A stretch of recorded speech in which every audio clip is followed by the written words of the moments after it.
So I'm with Tony Rodrigues at the conference in France that is being held in Valence, and I'm with him to discuss his new book concerning remote viewing. And Tony's also going to discuss the unique circumstances where he learned about remote viewing as part of a secret space program, and how that training is being used today, and also about the experiences and the kind of methods and protocols that were used to train him while only 10 years old in remote viewing. Well, welcome Tony to Exopolitics Today. Hi Dr. Sala, thanks for having me back. It's great to see you. It's been a wonderful trip here. Well, this has been quite a conference, and for those that maybe aren't familiar with your story, maybe you should give just let's start at the beginning. What happened that led to you being abducted by Greys? For those that don't know, just in the thumb. I had gone to school with a child who said his father was an Illuminati and had access apparently to programs, and so this was 1982. I was 10 years old, 4th grade, and I was abducted after meeting him and his father in school. The best I can tell, it's April 15th, 1982 was the night I was abducted, and I did what you and many of your audience knows as a 20 and back. I did 20 years in several programs from one to the next, and then I was put back the following morning, April 16th, 1982. However, completely changed, completely different person, and with some harmful effects, I guess, psychological effects from it. So with some baggage. I came back with some baggage. Okay, well, so you did something that led to this person who was very senior in covert projects, classified programs, who was an Illuminati, and he used his influence to get you abducted that night.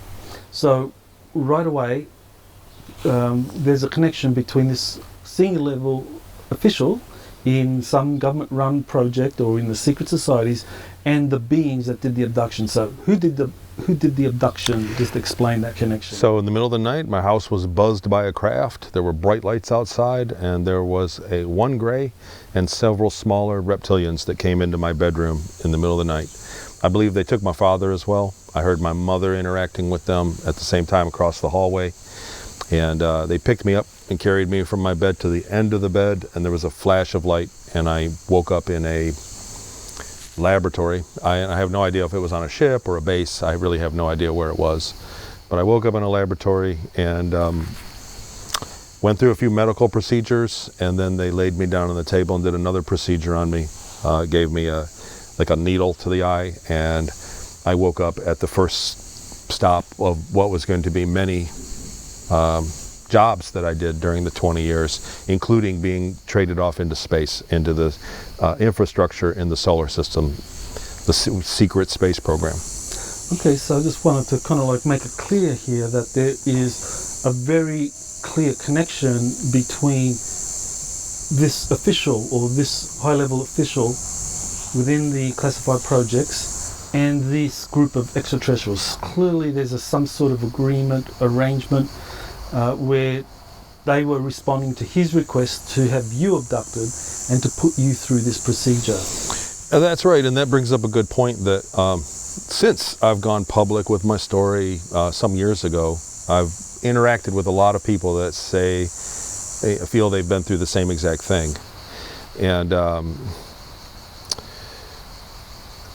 there's a very real connection between people that are living amongst us and ETs. So there's an entire society of people among us that are fully aware, consciously aware of, and have access to these technologies and the extraterrestrials. They have full knowledge of it, and there are people that could be that we rub shoulders with every day. Right. And those lines of communication and contact between these, whether we're talking Illuminati or kind of classified programs and these extraterrestrials that are performing the abduction, seems to be pretty seamless. It's like, because this all happened in the one day, really. I mean, or within a short period of time. It was a Wednesday where I set up. His father came in to judge the science fair, and that was on a Wednesday. I set up my science exhibit and walked by him, and he said, "Dad, that's that boy I told you about." and it was Thursday night. I remember vividly because when I came back, I was so disoriented. I had to get up and go to school for one last day, Friday. And when I look back, it was very cold that week. And the following day, the Saturday, there's a picture in the end of my book where I was taken that Saturday, where I'm playing in the mud puddles in my driveway. And I was able to go back and look at the weather reports, and it was exactly the way I remembered it. It was exactly how it was. So that was Wednesday was the science fair. Thursday was the abduction. I woke up and went to school Friday, that following Friday, and then the rains came and it warmed up. A warm front came through on Friday night. And Saturday I went out and played because I was extremely disoriented afterwards. Mm-hmm. So this is 1982. You're only 10 years old at the time, and you're forcibly recruited into or taken into these programs without any kind of consent by you or your parents. That's right. Okay, so now there was a very interesting kind of step in all of this where you said at some point one of the grey extraterrestrials said that they were going to borrow your consciousness for 20 years. So can you explain that? So they had to acquire it. So in the laboratory setting, I was on a table, and there was a smaller reptilian there, and it's my understanding he was security. And he was the chaperone for me. He was the muscle, basically. And the grey told him that he had to explain to me and get permission, or some form of consent. And he told me that they wanted to borrow my consciousness, verbatim. I remember it very clearly. We want to borrow your consciousness for 20 years. And I said no, of course. And he said, no, this is a blessing to you. You're going to live longer than you would have. This is the most valuable thing you could get, is more time to be alive. And you're going to come back. We have time travel. We're going to put you back home tomorrow morning. He explained it because I said I can't be gone from my mom and my brothers and sisters for 20 years. My sister will grow up. I won't know her. And I was scared at that point. And he said, no, we have time travel. You're going to be put back. They won't even know you're gone, but you'll have lived a rich life. He didn't use that word rich, but you'll have lived longer. And that time was the most valuable thing that you could give anybody. So your consciousness was being borrowed and being transferred into a clone. So you want to explain that process where you have your natural body, physical body back in 1982 in some location, and then your consciousness being transferred into a clone. Where was that clone? So I deduced that. So, I'm not 100% that that's exactly what happened, but that makes the most sense. When I really look back and play it again in my mind, it makes sense because I woke up, then they did a procedure on me, and I woke up in Inyokern, California, in the buildings that I have cited in my next book. I woke up with no memory of who I was. I could barely speak English. Right after that procedure, I woke up sick, with a nurse, a woman over me, and then a doctor that was there. They examined me, and that was in Inyokern, California. I had no memory, and the reason I think it was a clone, because it would make sense that body had no memories in it. At the end of the 20 years when they put me back, I woke up and I had my memories back after a procedure. I woke up and then I had my memories of mom and dad and Michigan where I grew up, but I didn't have the 20 years of memories. So it makes sense that it was a separate body that accumulated those 20 years of memory in the space program. And then at the end, they took me out of that and put me in my original body where my original memories of life were waiting for me. So that, to me, that just makes sense. And I'm just trying to, by process of elimination of how many things could have happened to me that made that happen. And it just makes sense. And then I was referred to several times as a clone during the 20 years. So the doctor in Inyokern asked me if I had any memories. Why don't you think that is? It's because you're a clone. And, here you are kind of thing. So whether or not that was technically the case or what I wouldn't know, because I was experiencing the procedures without being briefed on them or anything. They just would wheel me into a surgery and it would happen. So it's very interesting because that's something that many people have spoken about, the technology to transfer consciousness from one physical body into another. Now, what exactly is being transferred? Is it your consciousness or is it your soul? So, again, I don't know for sure, but I would say awareness, my awareness. And when I look back on it, so as I sit here with you, I'm 52 years old. It was when I was 10 years old. It was 42 years ago. When I think back to being 10 years old, it's a linear memory of 42 years. And then I remember the 20 years, the 20 and back. To think back to 9 years old to me is a great distance. So it was like I experienced the 10 years, then the 20 years, and then my life. Like I remember it in a linear fashion. So my awareness is the best. That's the best. I think a lot of people don't really know the difference between consciousness and soul. We really don't. You know, we're limited with our knowledge of it. I'm sure there are gurus that can tell you exactly what it's like, that are, you know, on a mountain in Tibet. But I think for the most part, because of how powerful the knowledge of what you are is, it's purposely hidden from us. So was it my soul? Was it my consciousness? I'm of the mind, I'm one of those people, I don't believe in a soul trap. I don't believe that the moon is going to harvest my soul. I don't think that when I die that there's going to be any kind of technology that's going to stop me from moving on to where I'm supposed to be. So that's my inner feeling, that's my gut feeling. It's my opinion. Now, Randy Kramer, I interviewed him back in 2014, and he said something to me that was very interesting. He said that they could extract portions of one's soul to animate a clone of that person, and he said that they could do that up to 10,000 times. That they could extract portions of one's soul up to 10,000 times to animate 10,000 clones, and after that it just wouldn't work. But each of those clones would have that a spark of that original soul matrix. So I've certainly spoken to other people that feel that they've been taken in that fashion. Many chunks of them, many alters have branched off, and it's terrifying to think about. That's a terrifying thought. What I've found with a lot of people I've worked with, so there are some telltale signs. There are common denominators when I deal with people, because thousands of people have reached out to me since I've been public. So common denominators resurface, and one of them is the lack of willpower or awareness during the 20 years, and it was certainly my case. So I was a straight A student. I was an outstanding student, top 5% of my school, on April 14th, 1982. And on April 16th, 1982, I was a poor student. And it lasted for 20 years. And at the end of it, my life was not great, mediocre. You know, I found ways to be happy, but I certainly did not, and I was reminded by my mom, I did not live up to my potential through those years. And then all of a sudden, at the end of the 20 years, when essentially, if we're talking it was a clone, when the clone ceased to exist, it was as if I got it back. You know, the portion of my consciousness that had been taken, or soul, if you will, it was like I got it back at the end of the 20 years, and I developed much better habits. Like, it was like, you know, I became more aware of myself. I just kind of got my act together. Very interesting. Now, one other person I've interviewed, Mark Demizio, says that he was used in one of these programs. He washed out after a year or something, but he says that they took two extractions of his soul to animate two clones, and that he said that those two clones did things over the next 20 years that he would never have done, but they did. And he said that when those clones died, that he got back those memories of those. What do you make of that? You know, that would certainly support what it felt like for me. So it was afterwards.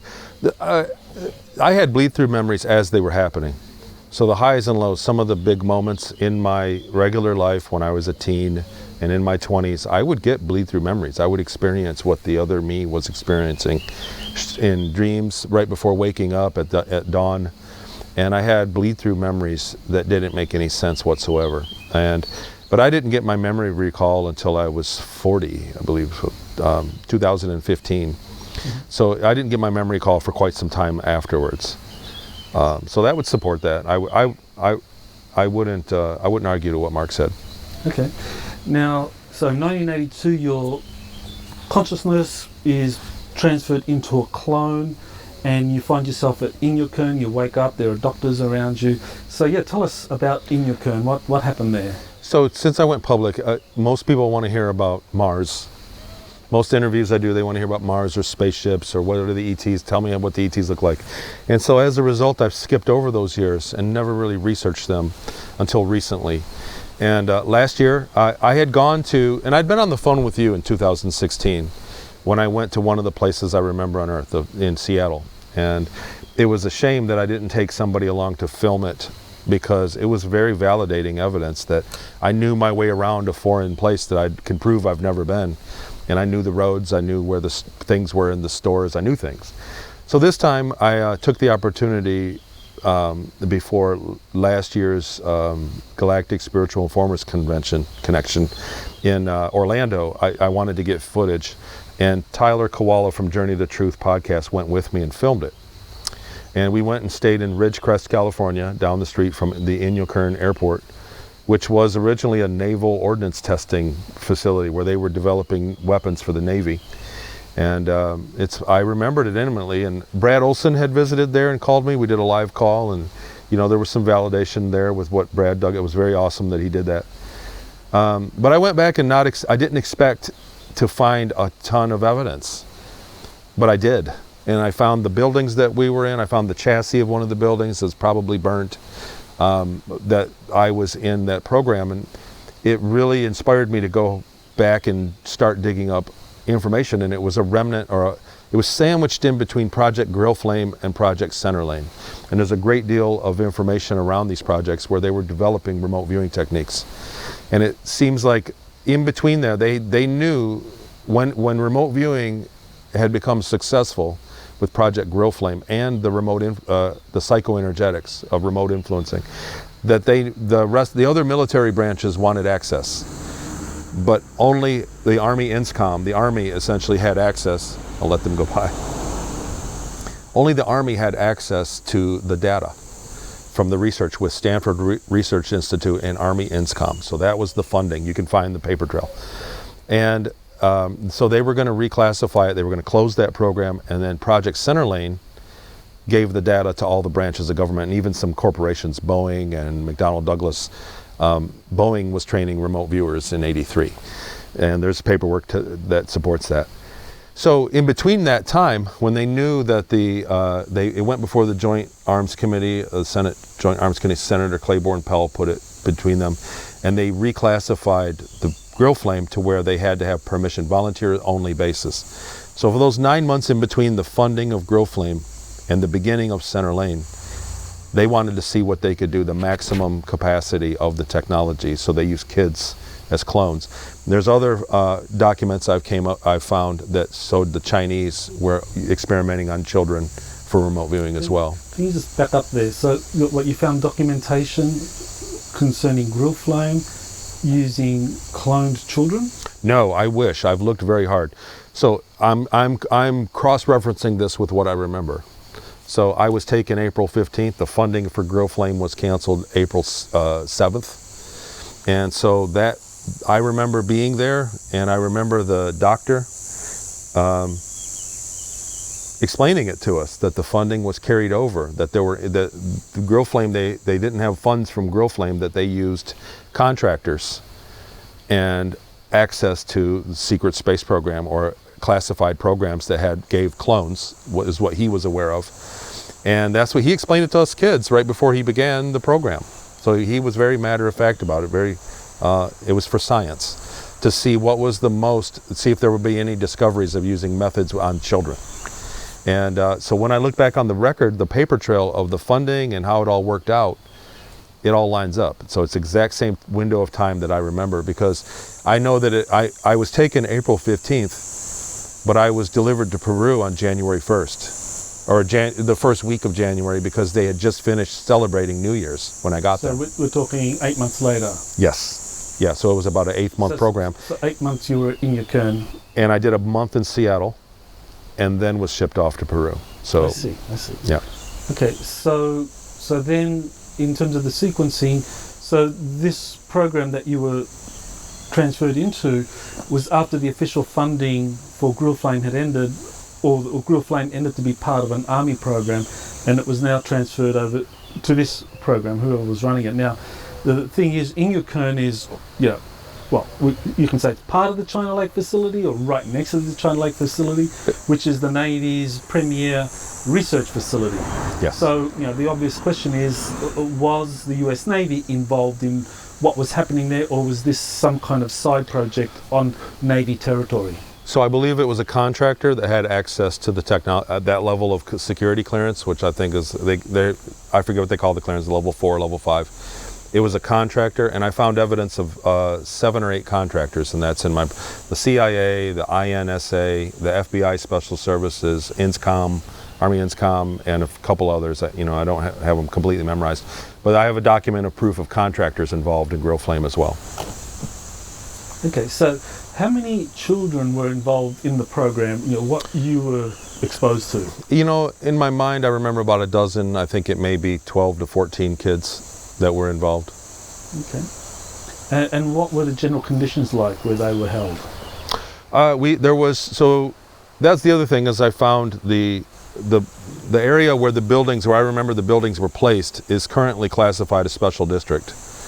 Just those 3 buildings. So there's a tax assessment for all the structures in the United States. There's a website that has that, and those 3 buildings that are there don't exist in that. They have no tax assessment. They're classified as a special district, and local law enforcement and military law enforcement do not have jurisdiction in them. So if you were going to conduct an experiment on cloned children for human rights problems, it was legal. There was legality. So for one, I guess what was your question again? What were the conditions like? Yeah. They were portables. There was a portable that we had cots, military, like old Korean War era looking military cots that we slept in. We had clothes. It wasn't ritzy, and we would get up in our socks and walk over to the other portable, which was in disrepair. And there were like swing seats hanging from the ceiling. So there was a feeling of not being grounded, and they would drug us, and we would watch movies over and over again, like disturbing movies with subliminal programming in them. And that was the bulk of the, at least 3 months of that before they began with sleep deprivation and a few other techniques. And then at the end of that, they went into remote viewing experiments and out-of-body experiments, and they were trying different technologies with us. And it's obvious now, so at the time I didn't care what they were doing. So, you can imagine if you're being forced, as a child, you have really little interest in what they were trying to achieve there. I was just worrying about what was going to happen to me the following day. But looking back on it now, and with the research I've done since I've been there and recovered, I found the place. I went back to Inyokern with Tyler, and it was the smell, the heat, the sunlight, everything was exactly how I remember. And I began to remember more details, especially now as an adult. But they were working on countermeasures. And I found documents that prove that as well, that was actually the justification for the funding, was that they knew that Russia and China had these programs, and they were trying to develop countermeasures because it's famous episode of Stanford Research Institute finding a NSA facility, and which was brand new, and it broke their security. So there's a story about that. But they were working on countermeasures, and to some extent they were successful.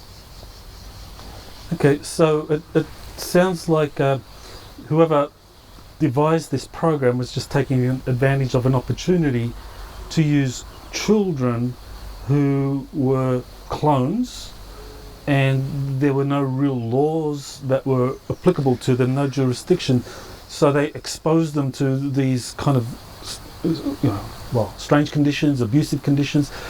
And you mentioned the TV, looking at the TV, seeing all this kind of, all of these gruesome images, that you could call that a kind of like soft mind control, if you like. Programming, okay. What about trauma-based, MK Ultra type mind It was control? exactly that. That's exactly what they were doing. So they would take us in. So every day, to get into the gory details of it, it began with us just being drugged. It began with us just watching a film, and it was a reel-to-reel projector on a screen, and it would play and then rewind and then play again. And these were movies that had obvious subliminal words flashing quickly. They had Disney cartoons. They had news clippings from There was the kidnapping at the Olympics. There was an airplane. They kept showing the clippings of, people being murdered, and then they would show animals being butchered, and then it would go back to Disney, and it would repeat. It was because you would experience the gambit of emotions. The Disney ones were soothing, and as a kid you're watching a cartoon, and then all of a sudden something traumatic, gore, and so it was very emotionally draining. And then after a few days, they were hallucinogens. They were giving drugs that would keep us up. And then after a week of that, we were being taken out, woken up in the middle of the night, putting in ice water, or they would wake us up and come and slap us or shock us and let us go back to sleep. They broke some of our arms. They dislocated my arm, and then you'd have to watch the movie in pain. And then he would debrief at the end of each day. There was a cubicle. He'd bring us, 2 kids would wait. We'd all go back and lay in our cot after it was over. We'd lay in our cot, and then he'd call us, and you wait here, so you'd wake up. And he would debrief us, and he'd ask us how we felt throughout what did you feel today? And the thing I remember is after sleep deprivation, it was impossible to debrief us almost, because I was just incoherent after going a few days of not being able to sleep for more than 15 minutes at a time. Okay. And so presumably all of this was designed to prepare you for some remote viewing protocols that they wanted to expose you or indoctrinate you in. So, tell us about those. So it seemed like the end result of that was that we were completely to pick up. The end result, it seemed to be, looking back on it, was that we would do what we were told. It was that simple. They could shock us an electric shock, and I would go into a catatonic state, and I would do exactly what I was told. So they could come and give us a shock, and he could say, now you're a remote viewer, and you'll see clearly. Tell us what you see. Here's the target. And there was a mixture, a small mixture of the CRV protocol, but there were other methods that we were using, and very simple things, pad and paper kind of thing. So did they just give you like the standard alphanumerics and like what do you see or what happens when you consider these? There were several techniques that he did. It started out with just a pad and paper and just the coordinate. Now write what you see. What do you see there? And it always began, and I'll let this out sound like some secret, but the meditation, it began with a meditation with the blank mind. He encouraged us to not think of anything. And in fact, we practiced it quite a bit, where you thought of absolutely nothing. No words, no sounds, nothing, no mantras or anything like that, just a absolute blank mind. And then you'd look at the coordinate numbers or letters and draw what you saw or describe what you were seeing, what you were inspired by to see. And was it a reward punishment system? If you were on target? Those kids, there were kids that were better at it than others in the class, and there were other psychoenergetic, so there were other experiments he was doing, and some kids were better. There were a couple rock stars in the class that were very accurate. Okay. And so you did. Explain psychoenergetics too. Psychoenergetics are actually interacting with the target. So not viewing the target specifically, but interacting with the target space, changing the perception of time, changing the perception of movement, changing temperature at the target, moving things, hitting a light switch possibly, psychoenergetics. So, and then it went into other things outside of meditation. There were drugs involved. There were binaurals involved. There's great evidence that the techniques and the technology from the Monroe Institute they were using, the Project Grow Flame had access to that stuff in 1977. I've uncovered all the documents in my book. And so we were using binaurals. They were using drugs. They were using laser waves into the eyes. And then he would take us physically to targets. So we drove out into the desert where he had flags on hills, and he took us to that, and he would hide stones, and we would go there and interact. And it turns out, when I look back on it, I didn't do so well at that experiment, but what I realized was that the reason being is they were testing countermeasures. So they had the kids that were better at it in the class defending the target, and then the rest of the class searching the target. And so the data was incomplete. The countermeasures worked. I see. So in 1982, there was already that understanding that remote viewing of targets that there could be countermeasures where you have defensive remote viewers who are protecting the target. Absolutely, absolutely. Well, and like I said, that was when they briefed it. So I have the letters to Congress for funding. So the letters that the Army had applied for funding in the name of Stanford Research Institute, and they were talking. It was for countermeasures developments. So that was really what they were after. And in the process, they developed the methods of remote viewing that they found to be useful in many other applications, military applications, combat applications, and that all went to Center Lane, Project Center Lane in Fort Leavenworth, Kansas. Interesting. So, I mean, there's a very interesting project that the crypto viewing team, Dick Allguy, did on Maria Orsic, where they remote viewed her, and they what they described was they saw a very pretty, very highly gifted, spiritual, highly evolved being captured by Russians in Berlin, and her being abused and then being executed on the spot. Now, Elena Danaan received communications from Thorhan Aredian saying that Maria Orsic was actually liberated from Germany before it surrendered to to Russia, and that what the Galactic Federation of Worlds did was that they created cover images or took countermeasures to throw off people trying to find out what really happened to Maria Orsic. So what do you think about that? Well, firstly, I don't want to take anything away from Dick Allguy and the Future Forecasting Group. I'm very impressed with their work. I met Dick on one occasion, and I saw that session. It was very impressive. He had no idea who the target was, and he did that. My own work, and I've included it in the Countermeasures chapter in my group. So I have currently two groups. It'll soon be 3 groups that I teach the remote viewing. And we did experiments in countermeasures because there's a lot of, not only with that instance with Maria Orsic, but around the Galactic Federation starship that's in orbit, there are remote viewers. And there's a lot of people saying that you can't stop remote viewing. And we've been able to. So it was a dozen remote viewers on one occasion, 15 remote viewers, 14 remote viewers on another one. I kept track of all the data. We had a basis of average score an average expectation that they hit every week for months, for 6 months. Every single week they had the same score. And then we broke a team into countermeasures to project a false target. And it worked. So the score plummeted to a lowest score we ever had. And then we did it again. We did it once with the target coordinates and once without.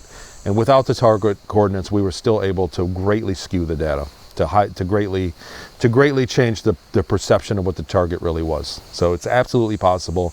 We did it very easily. So how were the drugs used to enhance remote viewing abilities? So I've uncovered some documents about bulbacapnine. It's like the Yansuo plant in China. There's an American version of the same plant that they use those in some of the things, and it's a dopamine inhibitor. And I actually bought some, and it's not a drug. It's an herb. It's an herbal supplement. It's used for painkiller. And I think I took it for 5 days, and I started to just feel god awful. So I quit doing that. I was going to experiment with it. So there's a lot of things, and I believe that some of the more effective compounds that they were using remain classified. So when you specifically look for them, but bulbacapnine is one that kind of slipped through the cracks that they're using on these in these programs. So there were drugs, there were minerals that they were giving us, there were supplements that we had to take. The doctor explained during the program in Inyokern that they were very expensive, and to take the whole thing, the kids, some kids didn't want to take everything. But we were definitely in the early stages being given hallucinogens, and then towards the end of it, that faded away, and we were allowed to sleep.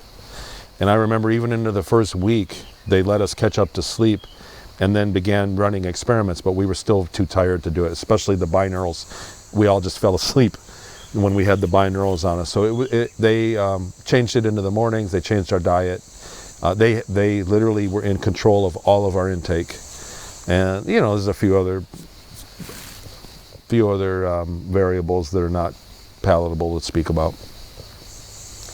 were Faraday cages or any other kind of technologies used to enhance psychic abilities? So I believe that was the main reason why they used the Inyokern facility in the middle of the airport, because it was far away from electromagnetic fields. So we were, but now what stands on the site where those portables were are just storage sheds. And so we were far away from, the airport wasn't being used much, and we were far away from where electromagnet, so they didn't have to put Faraday cages around us. We were just in a very low electromagnetic area. But that was one of the concerns. That was absolutely a concern. And when they started using the headsets, that they actually wired, there were things like they had an electrical engineer there to, and they monitored the EM field that we were exposed to when we were listening to the headphones. Mm-hmm. So you already mentioned that the instructors in that remote viewing program believed you were clones. So how did they treat you? How did they treat you differently to, say, normal kids? I mean, how did they justify what they did to you in terms of, well, this is a clone, so I can do to this 10-year-old clone anything I want, whereas to a normal 10-year-old, I was like, no, hands off, you can't do anything.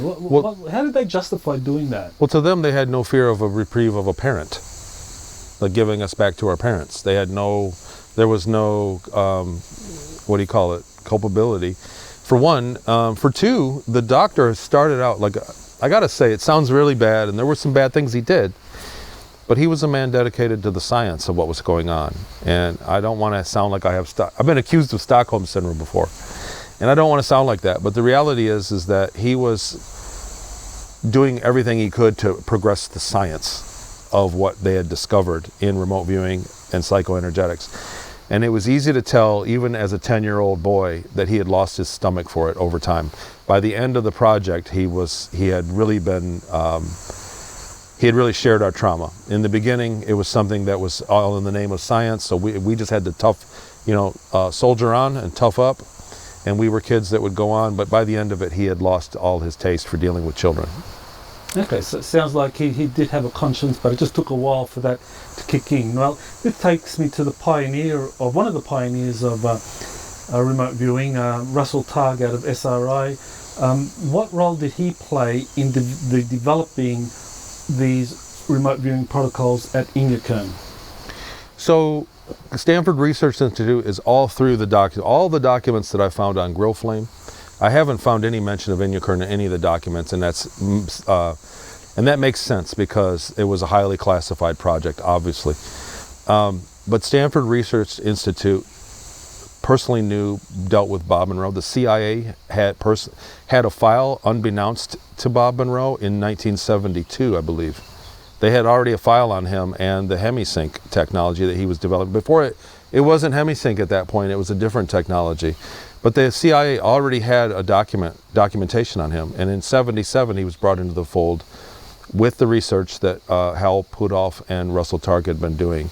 And I'm citing documents that I've downloaded from the Freedom of Information Act about that. So it was absolutely spawned off what they had discovered with Stanford Research Institute. It was absolutely was. So they really, they might not have invented outright remote viewing. There's documentation of remote viewing back as 1500 or 500 BC or something, that it's in this book. But they did pioneer psychoenergetics, so interacting with the target. Uri Geller is the famed for changing magnetic fields at the isotope, whatever, I forget what the machine is called. It's at SRI in Menlo Park. There was a machine there, and so they were perturbing targets, not just viewing them. And so that is the birth of psychoenergetics, what they have. And because I was looking for information to support my time and space, fortunately, because I was taken on spur of the moment, I wasn't groomed for what I did. I was taken and they put me where I was needed. And then when that was over, they put me somewhere else. And then I went into the space program. Because of my research, just for proof, it led me really down the rabbit hole of the remote viewing history and everything. And it turns out that I was a participant in something that is hidden from history, a very integral part of remote viewing that has been hidden from history because it's classified. So I don't want to say I'm proud of it, but I feel that people need to know. Oh yes, definitely they need to know, and I think they need to know who were the people behind this that were part of it. And like the scenario that comes to mind is that someone at the Stanford Research Institute is told that, oh, there's going to be an opportunity to work with cloned children, and you can do with them whatever you will, whatever you want, at a remote facility where there's going to be no laws, no ramifications for you. So, and this can take place over a course of whatever, a year or whatever. And some of the primary researchers, and Russell Targ's name comes up, said, yeah, I'll do that. That is a possibility. Okay, all right. It definitely was a program. Like I said, it fell between so Grill Flame and the participants of Grill Flame were considered, the verbiage they used was a transfer of technology. So I have the document specifically in 2 separate occasions where they said, Grill Flame assets are a transfer of technology, and therefore Army regulations do not apply.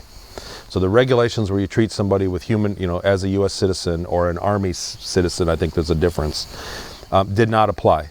So, and that went right up until January of 1983, where they reclassified it into center lane, and they said, now all the participants must be volunteer only.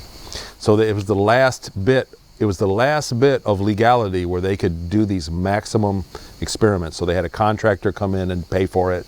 They did it on a shoestring budget, and they threw the works at what they had. And so they were using electromagnetic fields, they were using drugs, they were using laser therapy, they were using binaurals, they were using, subliminal programming, hypnosis. They were using all the things that they could bear to make us to see what was the maximum amount of ESP or remote viewing that they could do. And then with the data, carried that into the other military programs that we see a lot of people public today that are very talented. Now, you already mentioned that you did a kind of field trip to Inyokern with the Journey to the Truth guys, or one of the guys, and that what you saw confirmed your memories. Absolutely. So, what was the kind of emotional impact of that? Oh, I was in shock. I did not expect. So I figured I'd go there and possibly ring a bell, and I figured I would go there and with Tyler film just a few instances that would really validate my experience. Like, where I could say, up here on the left, I remember that there was an airplane on a pedestal, and you go up and then there's the gates. And we would drive around and he would be a witness and film that, and we were going to make it for a documentary. I did not anticipate whatsoever to walk into the building that I once was, like, it was still there, it was intact, and the door was wide open. So it's a derelict building. The portable that we slept in was still there. And so after my abduction, and the ETs operated on me, and I woke up with no memory, that exact spot that I woke up in, last year I stood there. I walked in and I stood in that exact spot. And, it jogged memories. Like if you went to a place that your family vacationed on a childhood, and you don't remember the vacation, but you return, you go, now I remember this place. Those new memories would surface, and that was the exact phenomena that happened. When I went there and stood in that place, I was in complete shock. And, it's been 9 years now that I've been doing this, validating information, and, albeit not often, but every single time, part of me is hoping that it's not true. Part of me is hoping that I could say that all those horrible memories of the things that happened to me are just, a bad dream. But this was possibly the strongest, most personally validating trip that I had done, was back to Inyokern. Like, even the time of day when the jets fly over. So it's the same as it was 40 years ago. So the same time in the morning, the fighter jets take off and go do exercises. The sun was the same, the mountains were the same, the humidity, the smells, all of it was exactly the same. The building was there. The second building chassis is there, destroyed, burnt. And the nurses station buildings are there with the large air conditioner, which I didn't remember until I saw them. And I went, oh God, that's it. And so, and the places were there, the ditches were there, the exit was there. We went off into the hills. It was exactly as I remembered it, and the memories came fresh. So it really gave me the ability to research in a better way than I had done before. So, But I was in shock for days. Even we drove back. I got a plane out of Vegas. We drove to Vegas, and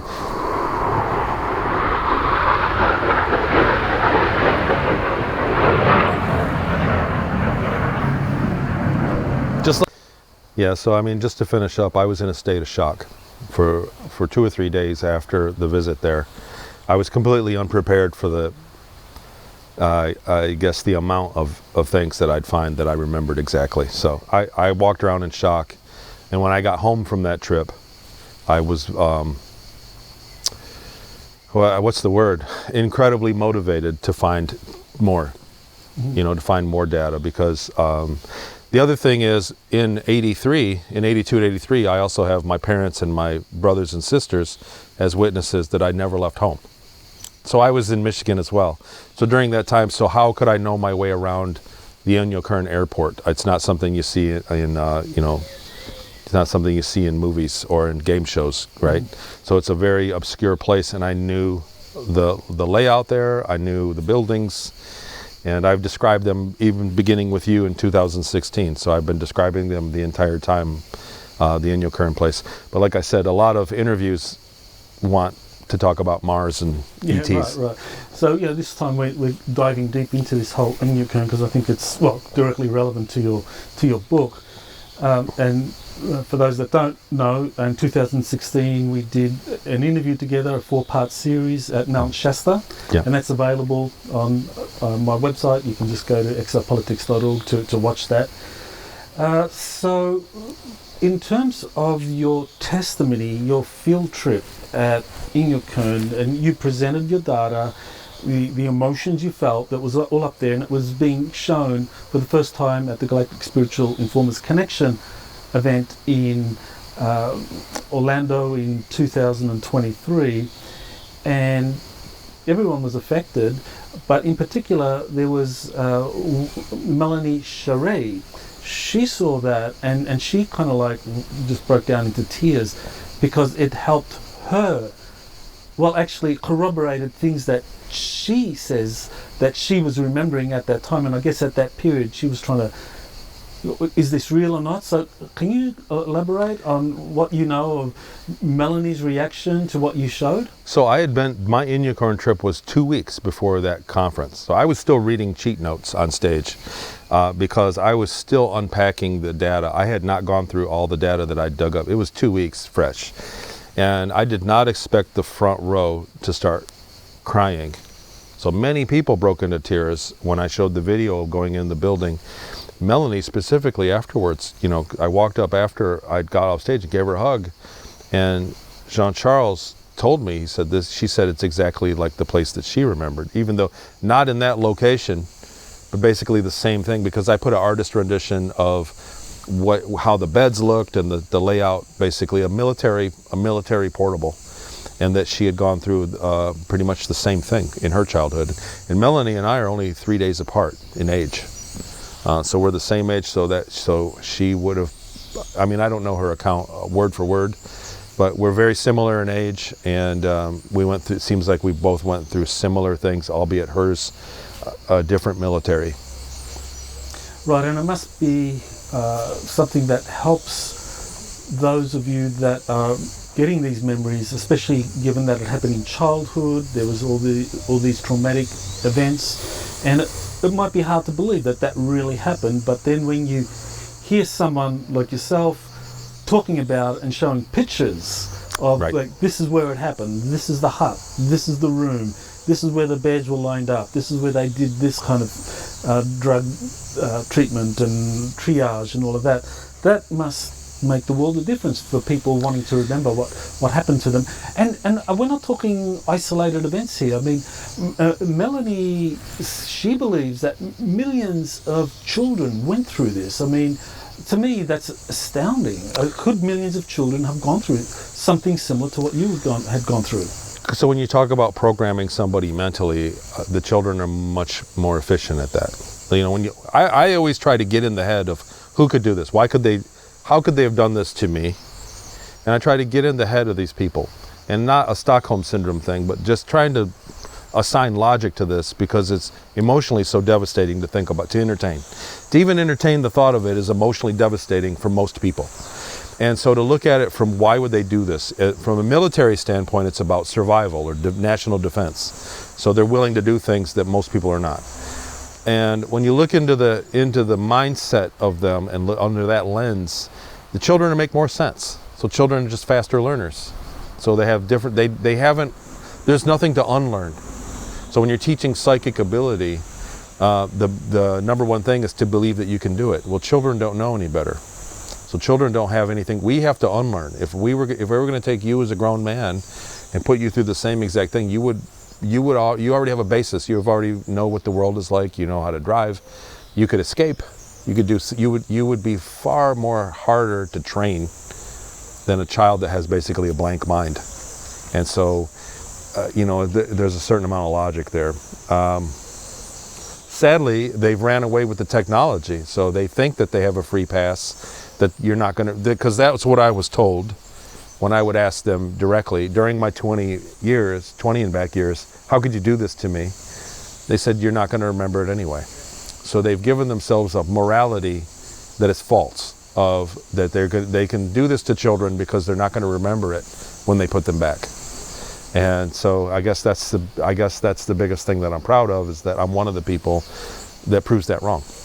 I do remember it. Mm-hmm. And they know I remember it. Now, you have found some documentary evidence supporting your memories, and one of the things you did show me, and it's in your new book, is that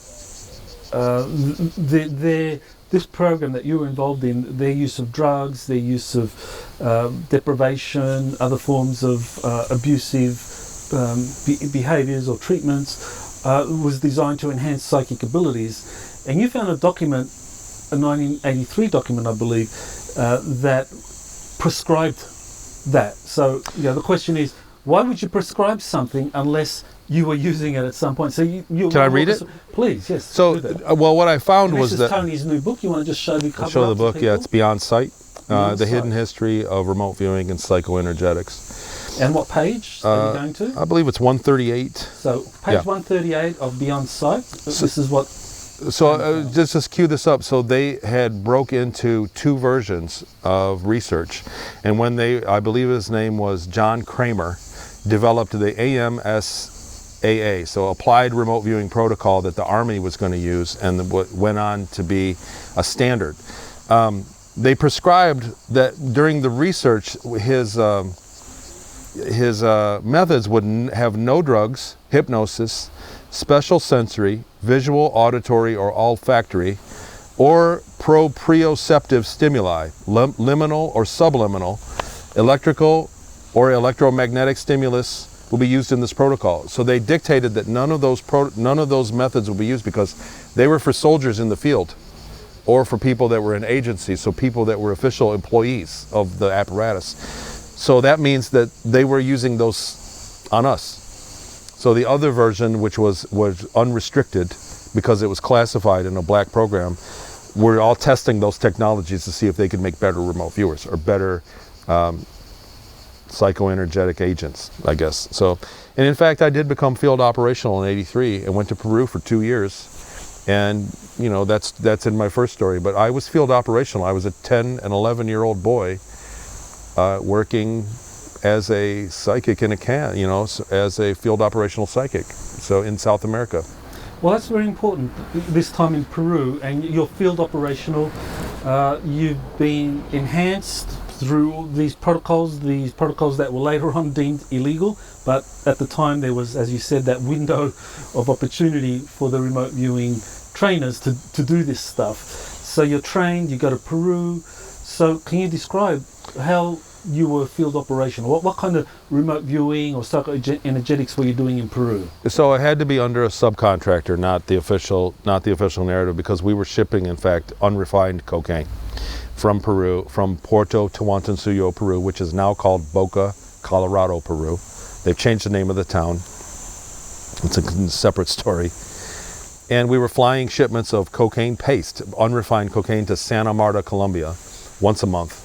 And while we were in the air, they would wrap me in a EMF blanket and give me an IV. And after we got into the air about 3 or 4 hours over the state of Acre heading north, I would be drugged and I'd be near death. I would have a near-death experience. And while I was under, they could ask me questions and get accurate answers, and it was reliable. So I had a handler, someone that spoke English, because everybody in that village spoke Spanish. And by the end of the time, I was there for two rainy seasons. And by the end of the time, he had a clipboard with questions from people in the town to ask me questions while I was under. And he said that other people, there were times when I spoke Spanish. I had accurate forecasts of the weather, if the police were there at the airport, if it was safe to land. It's easy to see how that would be useful in a military setting, or for a contractor, for a corporation that was smuggling drugs or doing other illegal activity. Easy to see how that would be very valuable. Now we need to back up a little bit there, because you said that they induced a near-death experience so that you could be active. So that suggests that at Inyokern, during your time at Inyokern, some of that trauma-based mind control involved taking you and the other kids. I do describe that. I do describe that in this book as well, that they used oxygen. So we had oxygen tents, and they would lower the oxygen, and we were hooked up to heart monitor or some form of monitor. And when we were near death, the oxygen would come back on, and we would wake up. And then it would repeat. Then slowly the oxygen, another gas would come in the tent, an inert gas, and we would be suffocated.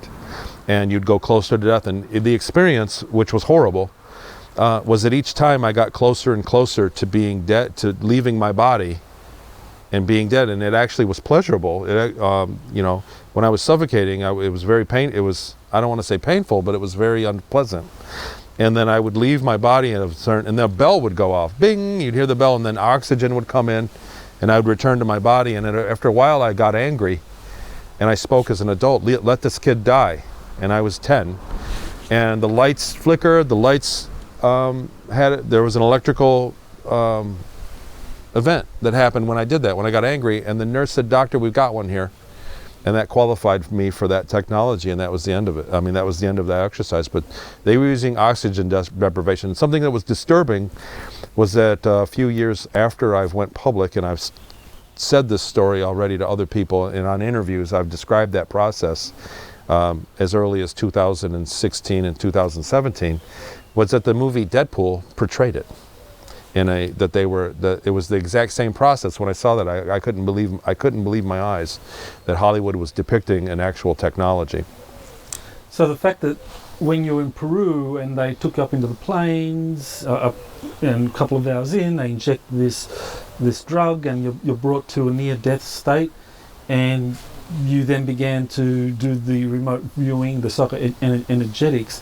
That they were doing that means that this protocol that was developed at Inyokern must have been highly successful. It was highly successful. I had a private investigator at one point looking into my testimony and researching the Stanford Research Institute.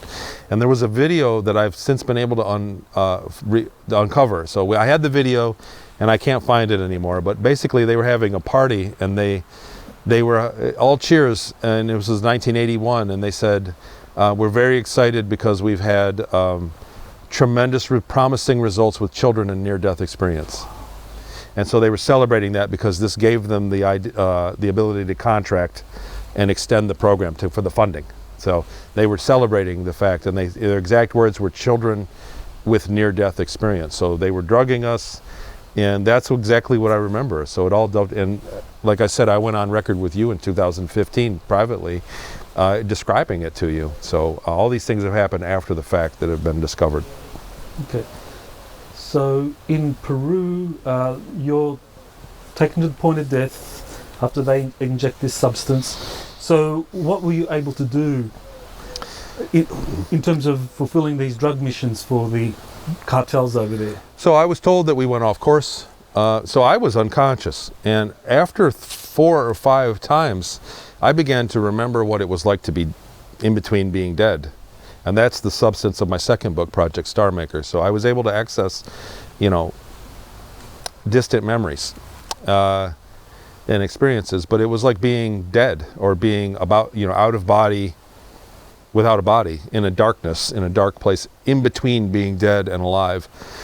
And it seems like other consciousness, other people could speak through me. Other dead people could speak through me, and they could ask them questions, and they had reliable information. So the weather was bad. The plane went off course one time, and I told him the correct direction to go and the correct altitude over the mountains, and it got us there. There were times when there were police patrols on the runway, and I alerted them we'd circle around and then land. So they were using it for a form of foretelling. And then the person that took care of me, he said he spoke to his dead grandmother, and that I spoke fluent Spanish, which I still, even though I'm trying to learn it, I still can't speak Spanish. But there were times when he said I spoke fluent Spanish, and that people that had passed in that village were speaking through me and leaving messages for their loved ones. So in that state of mind, it's almost like, and we've heard about, there are other, hospital testimonies that say, other walk-in testimonies, and seem to support that. Mm-hmm. So this is amazing. So we're talking 1983 now. You're field operational from Yep. 83 to 84. You're actually practicing different forms of psychoenergetics, including remote viewing. You're very successful, and I guess at some point, that came to an end, and we don't need to go into that. But maybe just describe What happened? What brought it to an end? Sugar. So I believe that it was a ketamine version. It was a ketamine anesthetic that they were using, that they had discovered. So there are documents that show that field operational surgeries in Vietnam they were using a ketamine anesthetic on soldiers, and then while they were under, they were giving accurate descriptions of the battle the next day. They were giving prophetic prophecies of what was going to happen, and then it got classified. But there's documents that tell of that. So the other thing about ketamine that I looked into and researched, because that's what I remember, is that I wasn't allowed to have sugar. And at the end, I was given, there was a woman in the village that would come by and give me cupcakes that had sugar in them, and then I'd go up in the plane and I was very sick afterwards, and I lost the ability. And what I've researched, that the ketamine anesthetic creates if you have sugar and they give you a ketamine anesthetic, you have a hyperglucose event and brain swelling. And so there's evidence to support that as well. And absolutely, she was bringing, they were like little cornbread. It was like a cornbread muffin, because I was cut off from her. They didn't want her around me anymore. And she was my handler's mother, and she really took care of me and looked out for me. She loved my eyes, she said. It reminded her of her first husband. And but she would come by and give me these little muffins, and they were very sweet. And then I remember being sick afterwards. And we'd go on the mission. I was sick for weeks, almost until the next mission. They were monthly flights. And so that was when I got canceled and then shipped off back to Seattle, okay, where I was privately owned. Okay.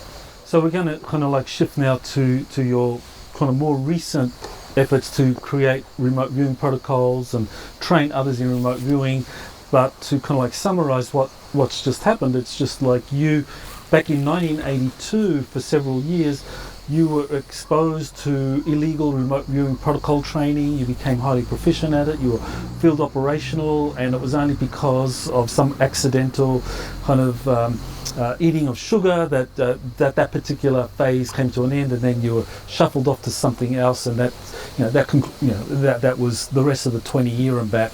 And we've covered that. That's in my first book, yeah. Exactly. Go to the first book, Sarah's Colony Cavalier, yeah, to read about what happened after Tony's experiences in Peru. So now we come to recently. You decide, okay, what made you decide that you're going to start training others in remote viewing? Well, there was a progression. So getting my memories back and then researching what happened to me made me research kind of a manifestation method. And I used that in my personal life when I had an emergency situation. And I started a Patreon group, with Jackie Kenner, my original editor and co-author for Star Maker. And she wanted to branch off and have groups in Patreon to kind of monetize it a little more, make more money with it. So we started a tier 3, which was a psychoenergetics exercise where we're meditating with some peripherals, with an intention, simultaneously. Everybody does it at the same exact time. We've had tremendous results. And as a practice for that, we thought, well, let's just just to practice meditating, because you go into the blank mind meditation. So just to let's just try a remote view for fun. And I was hiding things in a bucket in my garage. And then the group would meditate and take a guess. We weren't using any protocol at all. And it got good. It turned into a bunch of fun. And then I uncovered documents on the CRV and the memories. Oh God, that's what I remember. And so I started a remote viewing group, which is we learn it, and we don't learn. We're not locked into one method. We use every method that we can do, different methods of meditation, to see what works for people individually. And it's not for the purpose of discovering the target. So other remote viewing groups that are out there, which are awesome, Farsight and Dick, all these other groups that are doing tremendous work, they're looking for aggressive targets, like who killed Kennedy, or where are the ETs located? These kind of targets to answer questions. We're not doing that. We're doing remote viewing so that you can get in touch with the correct voice that is speaking to you when you're remote viewing. And you have validation when you open the target and you got the target. You know that your intuition that told you that is the correct voice. And it's a life skill. And it's fun. We have a blast. We meet weekly, and we open the target and everybody goes, oh, that is what I saw. So your self-doubt kicks in, and there are many different shades to the experience, and everybody enjoys it. It's a lot of fun. So we do it in that regard. It's about personal development, not about answering the questions of the target, is what I'm doing. And I also think that keeps me under the radar of some of the bad guys too. So. Right. Now, in your book, you talk about the historical aspect of remote viewing, that in times long ago, thousands of years ago, it was known as something else. And I think of the Oracle of Delphi. That's right. Was the Oracle of Delphi just another way of doing remote viewing? In fact, that's the first recorded, that's in here in the beginning of the book. It's the first recorded instance of remote viewing. There was a king, I forget the name right now, but all these oracles were wanting to be his personal psychic, and he gave them a challenge. And it was the Oracle of Delphi that remote viewed. What he said, tell me say what I'm going to be doing at sunset on the 3rd day, or whatever, on the 9th day of the month at sunset. Describe what's going on. And the Oracle of Delphi described it perfectly. And he was blown away and inscripted that. They were using it for warfare. There's mention of it, slight mention, the Egyptians were using prophetic, what do they call them? I forget, prophets or priests. Oracles for warfare, to spy on other armies, to track troop movements of ancient armies. And I started out, I was just going to do, this book was, originally my intention was just to do the history of psi ability, of human, because the other thing is most people are very unaware. They think you have to be special to do it. And the reality is we're all special enough to do it. Everybody has psi ability. And there's a real effort to hide it from you, or make you laugh at it or deny it. And my research just led me to proving my account of the time in the secret space program. And in doing so, I found all this information. And it's fun, and I think it's very important for people to know that it's been all along. All through recorded history, we've been doing remote viewing. We've been doing ESP, if you want to call it that, and psychoenergetics. And our militaries really ran with it in the 70s, and they poured money into it, and they had access to medical research that let them really be proficient at it. I did an interview with Miriam Delicado a couple of months ago, and she said something that was interesting, and that relates to the whole the US military intelligence community playing catch up to the Russians. She said that she was told by her father that during the Second World War that the Russians or the Soviets had a psychic espionage program, or that they had psychic recruits, and that Miriam says that what she was asked when she was approached, I think it was in 1981 or 91, she said that she was asked whether she would want to, and she's Canadian, she was asked if she would was willing to join a Russian psychic program where there were 10,000 psychics, and they had all the resources you wanted, and you would be protected and looked after all your life. And she said that her father had warned her, if the Russians ever approach you to use your psychic abilities, say no. And that was during the Second World War. So that tells me that since the Second World War, that the Soviets and now Russia have had a highly developed psychic program, and that the Americans in the 1970s realized that, oh, fuck, this is real. What are we going to do? Well, I can tell you that just from my own experience, even with novice remote viewers that are just learned it in a short period of time and devote a small period of time a week to it, when you have a number of them and you can look for overlaps in their data, it's extremely powerful. So even novice remote viewers can come up with very solid, very concrete data. It's extremely powerful. When you have a dozen of them and they all say the same thing for a target that's far away, and even novice ones that only put 5 minutes into the session, they come up with some good data. So to think of 10,000 psychics and what that could do in a military, organized in a military way is scary. Right, so any final words you want to say about the projects you're working on today that you want to let people know about? I'm working on a lot of stuff. There's a couple that I don't want to talk about that I've begun mentioning in the book. The psychoenergetic monuments that I found all throughout history and the evidence around that, and I'm going to try to recreate some of that.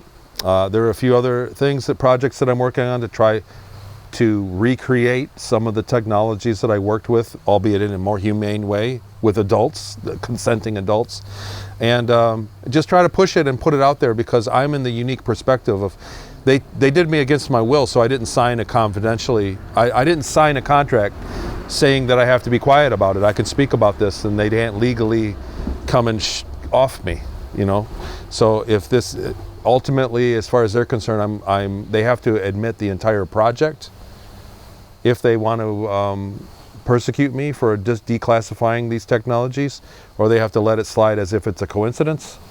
But I'm in a unique perspective. I'm in a unique situation. And so since my trip to Inyokern, that's really been the bulk of my effort for the last year, is to try to recreate these technologies and then let everybody know, declassify them. And I'm moving into, I'd like to do live courses where I'm doing remote viewing sessions, like little camps that people come to. And I'm going to make a few more products, recorded products, and then expand the groups. They're growing quickly. And it really is expanding quickly. And because it's a lot of fun, it's very gratifying. But that's in the near term. I'm going to do that. I'm working on 2 more books with the data that I've gotten from people that have come to me saying they lived through the same thing. So I'm not alone in this. The 20 and back thing, it's a few thousand people have contacted me. And when I really analyze what they've gone through and look for common denominators, many of them are credible. So it's a widespread phenomenon, and there's just a lot to it. And since I've gone public, I thought I was just going to be in and out of this community. But there's a lot of work to do. So I know you're going to be presenting, as will I, at the Galactic Spiritual Informers Connection on September 27 to 29, Westminster, Colorado. So what are you going to be presenting on? So this conference here in France, which has been amazing and a wonderful blessing of an experience. Chris Hassan, who put it on, wanted me to replay kind of last year's information, so I'm not unpacking all of the book stuff. So I'm going to go into the technologies in Denver at the Galactic Spiritual Informers Connection. I'm going to go through kind of in detail the information in my new book, Beyond Sight. So I'm going to present it all in a way that makes sense, so that somebody that's never heard of it before hopefully can understand what I'm talking about. That's the goal. And what website do people go to find out more about your recent book and your past books? TonyRodrigues.com. So just how it's spelled, TonyRodrigues.com. And there's links to the books there. I put out Series Colony Cavalier on Kindle in French, in a French version, and we're working on a Spanish version for that. And then Project Star Maker will be next after that, the other languages, because clearly at this conference it shows that there's a real thirst for the information. This book is there. Hope to put out maybe one a year, maybe sooner. And you can reach me there. You can contact me there. It links to my Patreon and to all the classes. To our interviews are posted there. So anybody wants to see the original Exopolitics one is down at the bottom. And I'm trying to think of anything else. Memory courses in case you suspect you were involved, and just ways to follow up on all this. So Beyond Sight, the hidden history of remote viewing and psychoenergetics. That's Tony Rodrigues' latest book, and you can go to his website to order that, or Amazon. And so I want to thank you, Tony, for being on the show. Thanks for having me. It's so good to see you again. You have been listening to Exopolitics Today with Dr. Michael Salla. Please remember to like, share, and subscribe to this channel. Join or start a conversation in the comments. Take the time to explore the vast library of best-selling books, webinars, and podcasts by Dr. Salla. Visit exopoliticstoday.com.